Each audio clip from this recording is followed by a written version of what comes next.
Hello everyone, welcome to Sanmarga classes. 16ನೇ ಪ್ರಶ್ನೆ, ರಾಜ್ಯ ಸರ್ಕಾರ ಎಂಬಂತಹ ಚಾಪ್ಟರ್ ಇಂದ ಈ ಕೆಳಗಿನ ಪ್ರಶ್ನೆಗಳಿಗೆ 6 ವಾಕ್ಯಗಳಲ್ಲಿ ಅಥವಾ ಅಂಶಗಳಲ್ಲಿ ಉತ್ತರಿಸಿ ಅಂತ ಕೇಳಿದ್ದಾರೆ. ರಾಜ್ಯ ಶಾಸಕಾಂಗದ ಹಣಕಾಸಿನ ಅಧಿಕಾರ ಮತ್ತು ಕಾರ್ಯಗಳನ್ನ ಪಟ್ಟಿ ಮಾಡಿ ಅಂತ ಹೇಳಿದ್ದಾರೆ. ರಾಜ್ಯ ಶಾಸಕಾಂಗದ ಹಣಕಾಸಿನ ಅಧಿಕಾರ ಮತ್ತು ಕಾರ್ಯಗಳನ್ನ ಪಟ್ಟಿ ಮಾಡಿ.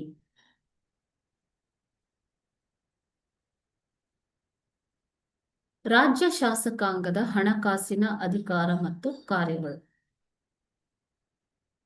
ಹಣಕಾಸಿನ ವಿಷಯದಲ್ಲಿ ವಿಧಾನಸಭೆಗೆ ವಿಧಾನ ಪರಿಷತ್ತಿಗಿಂತ ಹೆಚ್ಚು ಅಧಿಕಾರವಿದೆ. ರಾಜ್ಯ ಶಾಸಕಾಂಗ ಅಂತಂದ್ರೆ ಅದರಲ್ಲಿ ವಿಧಾನಸಭೆ ವಿಧಾನ ಪರಿಷತ್ತು ಎರಡು ಬರುವಂಥದ್ದು ಅಲ್ವಾ. ಸೊ ಹಣಕಾಸಿನ ವಿಷಯದಲ್ಲಿ ವಿಧಾನಸಭೆಗೆ ಹೆಚ್ಚು ಅಧಿಕಾರವಿದೆ. ಸಂವಿಧಾನದ ಪ್ರಕಾರ ಹಣಕಾಸು ಮಸೂದೆಯನ್ನ ಯಾವ ರೀತಿ ಕೇಂದ್ರದಲ್ಲಿ ಲೋಕಸಭೆಯಲ್ಲೇ ಮಂಡಿಸಬೇಕು, ಅದೇ ರೀತಿ ಸಂವಿಧಾನದ ಪ್ರಕಾರ ಹಣಕಾಸು ಮಸೂದೆಯನ್ನ ರಾಜ್ಯ ವಿಧಾನಸಭೆಯಲ್ಲಿಯೇ ಮಂಡಿಸಬೇಕು. ವಿಧಾನಸಭೆಯು ಅನುಮೋದನೆ ನೀಡಿದ ನಂತರ ಹಣಕಾಸು ಮಸೂದೆಯನ್ನು ವಿಧಾನ ಪರಿಷತ್ತಿನ ಅನುಮೋದನೆಗಾಗಿ ಕಳುಹಿಸಲಾಗುತ್ತದೆ. ಆಗ ವಿಧಾನ ಪರಿಷತ್ತು ಮಸೂದೆಯನ್ನ ಸ್ವೀಕರಿಸಿದ 14 ದಿನಗಳೊಳಗಾಗಿ ತನ್ನ ಒಪ್ಪಿಗೆಯೊಂದಿಗೆ ವಿಧಾನಸಭೆಗೆ ಹಿಂತಿರುಗಿಸಬೇಕು.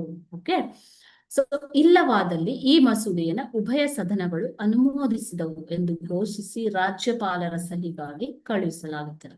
ವಿಧಾನ ಪರಿಷತ್ತು ಹಣಕಾಸು ಮಸೂದೆಯನ್ನ 14 ದಿನಗಳ ಕಾಲ ತಡೆ ಹಿಡಿಯುವುದನ್ನು ಹೊರತುಪಡಿಸಿ ಹಣಕಾಸಿಗೆ ಸಂಬಂಧಿಸಿದ ಇನ್ಯಾವುದೇ ಅಧಿಕಾರವನ್ನು ಹೊಂದಿಲ್ಲ ಎಂಬಂತ ಸಂಗತಿ ಇದರಿಂದ ಸ್ಪಷ್ಟವಾಗುತ್ತೆ. Okay, thank you.